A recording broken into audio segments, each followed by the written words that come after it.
ሰላም ሰላም እንዴት ናችሁ የዩቲዩብ ተከታታዮቼ? እንግዲህ ዛሬም በሌላ በአበደ ቪዲዮ ተመልሰን መጥተናል። በዛሬ ቪዲዮአችን እንግዲህ ሁላችሁም ተጫዋቾች ስትገዙ ግዴታ መግዛት ያለባችሁን ወይም ደግሞ እነዚህን ተጫዋቾች ካልኖራችሁ እንግዲህ ፕሮ ተጫዋች መሆን አትችሉ ወይም ትላልቅ ቲም ያላቸውን ተጫዋቾች ማሸነፍ አትችሉም ማለት ነው። ስለዚህ በዛሬ ቪዲዮአችን በየቦታቸው ከጎልኪፐር አንስቶ እስከ ስትራይከር ወይም እስከ ሲኤፍ ድረስ በቦታቸው ማንን ሊኖራችሁ ይገባል የሚለውን እናያለን ማለት ነው። በየቦታቸው ሶስት ተጫዋቾችን እነግራችኋለሁ። ቢያንስ ከሶስቱን ሁለቱ ቢኖራችሁ በጣም አሪፍ ነው። ሶስቱ ከኖራችሁ ደግሞ እንግዲህ ይበልጥ በጣም አሪፍ ይሆናል። ካልቻላችሁ ደግሞ አንዱ ግዴታ ሊኖራችሁ ይገባል ማለት ነው።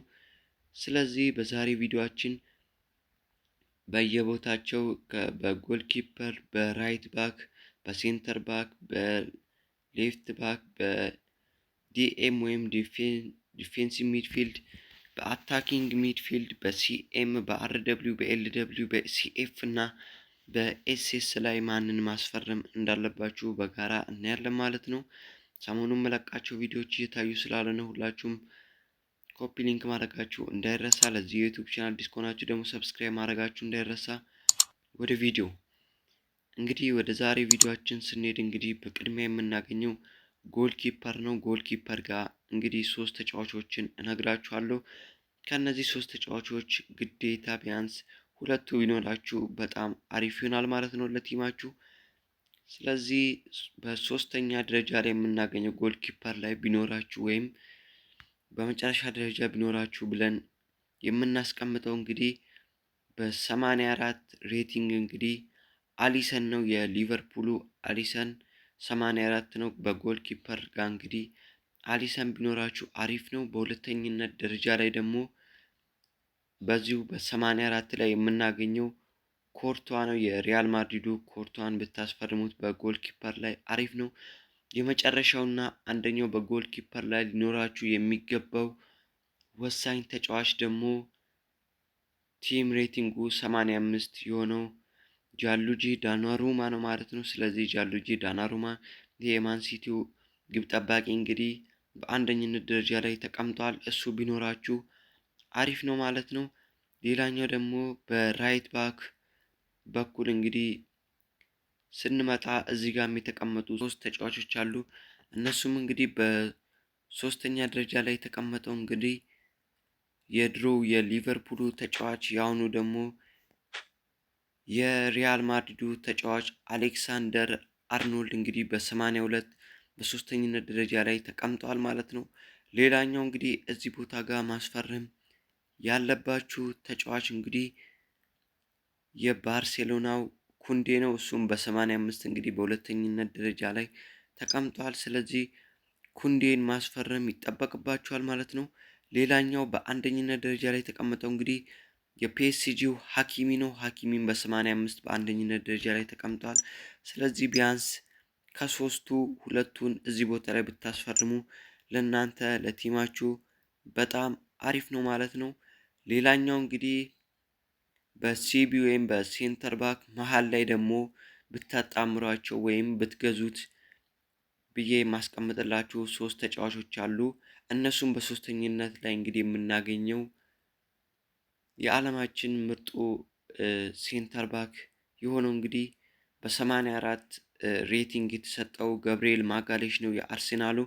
ስለዚህ እሱን ብታስፈርሙት አሪፍ ነው። በሁለተኝነት ደረጃ ላይ ደግሞ የተቀመጠው እዛው አርሰናል ቤት ውስጥ በ84 በተመሳሳይ ማለት ነው ሳሊባ ነው ማለት ነው። ሌላኛው ደግሞ በአንደኝነት ላይ በ85 ሬቲንግ የተቀመጠው ቫንዳይክ ነው። ስለዚህ ሶስቱን ብታስፈርሙ ወይ ከሶስቱ ሁለቱን ብታስፈርሙ ለቲማችሁ የተሻለ ይሆናል ማለት ነው። ሌላኛው ደግሞ በሌፍት ባክ ላይ ማስፈረም ያለባችሁ ሶስት ተጫዋቾች አሉ። እነሱ ውስጥ እንግዲህ በምትመጡበት ጊዜ በሶስተኝነት ላይ እንግዲህ የምታገኙት የባርሳው ባልዴ ነው ማለት ነው። በ80 ታገኙታላችሁ ማለት ነው፣ በ80 ቲም ሬቲንግ። ሌላኛው ደግሞ በሁለተኝነት ደረጃ ላይ የምታገኙት ደግሞ ሄርናንዴዝ ነው በ82 ቲም ሬቲንግ።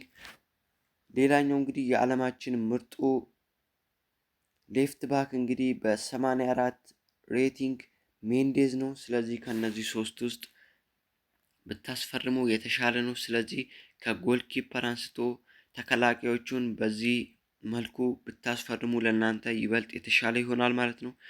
ሌላኛው እንግዲህ ወደ መሃል ከፍ ስንል ደግሞ ዲኤም ወይም ዲፌንሲቭ ሚድፊልድ እናገኛለን። እዚህም እንግዲህ የተከላካይ አማካይ የምንለው ቦታም ሶስት ተጫዋቾች አሉ። በቅድሚያ እንግዲህ የምናገኘው የኢንተር ሚላኑን ቻናሎግሉ በ83 ታገኙታላችሁ። በ83 ሬቲንግ ማለት ነው። እሱም ብታስፈርሙት ይበልጥ የተሻለ ነው። ሌላኛው ደግሞ እዚህ ቦታ ጋር የምታገኙ በተመሳሳይ በ83 የቼልሲውን ሞይሰስ ካይሴዶን ታገኙታላችሁ ማለት ነው። ሌላኛው እንግዲህ የባላንዶሮ አሸናፊው የማን ሲቲው ተጫዋች ሮድሪን በ85 እዚህ ቦታ ጋር ወይም ዲኤም ጋር ማስፈረም ትችላላችሁ። ስለዚህ በአጭሩ ከሶስቱ ሁለቱን ብታስፈርሙ ካልቻላችሁ ደግሞ አንዱን ብታስፈርሙ ይበልጥ የተሻለ ይሆናል ማለት ነው ቲማችሁ። ሌላኛው እንግዲህ በኤኤም ወይም አታኪንግ ሚድፊልድ ላይ የምናገኛቸው ወይም የአጥቂ አማካይ ቦታ ጋር የምናገኛቸው ሶስት ተጫዋቾች አሉ። ከነሱ እንግዲህ ሶስተኛ ላይ የምናገኘው የቼልሲው በ83 ሬቲንግ እንግዲህ ኮል ፓልመር አለ። ሌላኛው ደግሞ የድሮ የሲቲ ተጫዋች የአሁኑ ደግሞ የናፖሊው ተጫዋች እንግዲህ ኬቨን ደብሮይን በተመሳሳይ በ83 ቲም ሬቲንግ ታገኙታላችሁ ማለት ነው። ሌላኛው እንግዲህ የዓለማችን ምርጡ ኤኤም እንግዲህ ቤሊንጋም ነው። የሪያል ማድሪዱ ቤሊንጋም በ83 አለ፣ እዚሁ በ85 አለ ማለት ነው። ሌላው እንግዲህ ብዙም እዚህ ጋር ኮል ፓልመር እና ዴብሮይን ስላችሁ እንግዲህ የማን ዩናይትዱ እንግዲህ ብሩኖ ፈርናንዴዝም በ83 እዚሁ በተመሳሳይ አለ። ያው 83 ስለሆነ ሶስት ተጫዋች ብቻ እየነገርኳችሁ ስለሆነ ማለት ነው። ሌላኛው እንግዲህ በሲኤም ቦታ ላይ የምናገኛቸው ተጫዋቾች አሉ ወይም የመሃል ተጫዋቾች የምንላቸው ማለት ነው። ሶስት ተጫዋቾች አሉ።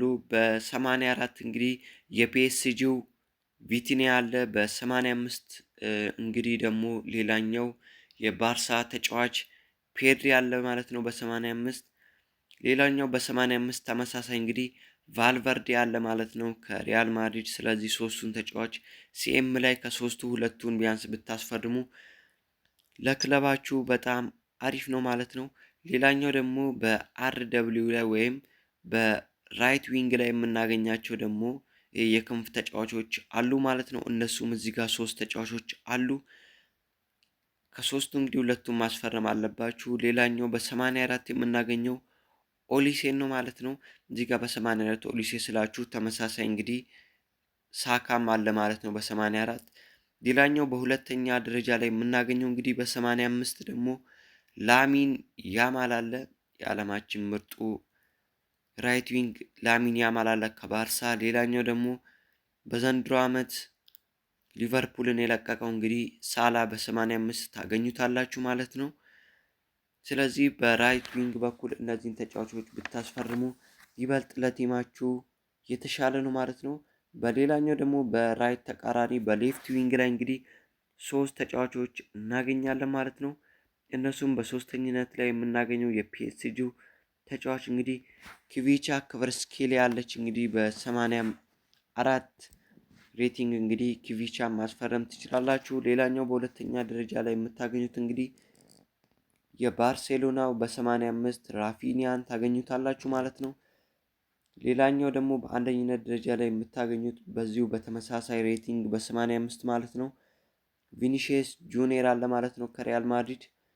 እንግዲህ ይሄን ጨርሰን ወደ ስትራይከር ወይም ወደ ሲኤፍ ስንገባ እንግዲህ በሶስተኝነት ደረጃ ላይ የምናገኘው ዴምቤሌ አለ ማለት ነው በ86። ሲኤፍ ላይ እንግዲህ ሁሉም 86 ናቸው አሪፍ የሚባሉት። ዴምቤሌ አለ። ሌላኛው የምታገኙት እንግዲህ ሌዋንዶውስኪም አለ ማለት ነው በ85። በሁለተኝነት ደረጃ ላይ የምታገኙት ሌላኛው 86 የቲም ሬቲንግ ያለው ስትራይከር ደግሞ የማን ሲቲው ሃላንድ ነው ማለት ነው። ሌላኛው በአንደኝነት ደረጃ ላይ በዚሁ በተመሳሳይ በ86 የምታገኙት ደግሞ ኪሊያን ምባፔ ያለ ከሪያል ማድሪድ። ስለዚህ እነዚህን በአጥቂ ወይም በሲኤፍ ቦታ ላይ ማስፈረም ትችላላችሁ ማለት ነው። ስለዚህ የዛሬ ቪዲዮአችን ይሄን ይመስል ነበረ። ሌላኛው ደግሞ እንግዲህ 5 ቀን የቀረው ክላናችንን መቀላቀል የምትፈልጉ ከሆነ መቀላቀል ትችላላችሁ ማለት ነው። እንግዲህ ኢትዮጵያ ውስጥ ከሚገኙ ክላኖች ውስጥ አሁን በአራተኝነት ደረጃ ላይ ተቀምጧል ማለት ነው። ክላናችንን መቀላቀል የምትፈልጉ ልጆች ካላችሁ የዚህ ቪዲዮ ኮመንት ስር የቴሌግራም ቻናል ሊንክ አለ። እሱን ጆይን በማለት እንግዲህ እዛ ላይ ይለቀቃል ክላን ኮድ። እሱን በመንካት እንግዲህ መቀላቀል ትችላላችሁ ማለት ነው። ሌላ ያልገባችሁ ነገር ካለ ኮመንት ላይ መጠየቅ ትችላላችሁ። ቀጣይም በሌላ ባበደ ቪዲዮ ተመልሰን እንመጣለን። ለዚህ ዩቲዩብ ቻናል አዲስ ከሆናችሁ ሰብስክራይብ ማድረጋችሁ እንዳይረሳ። አመሰግናለሁ።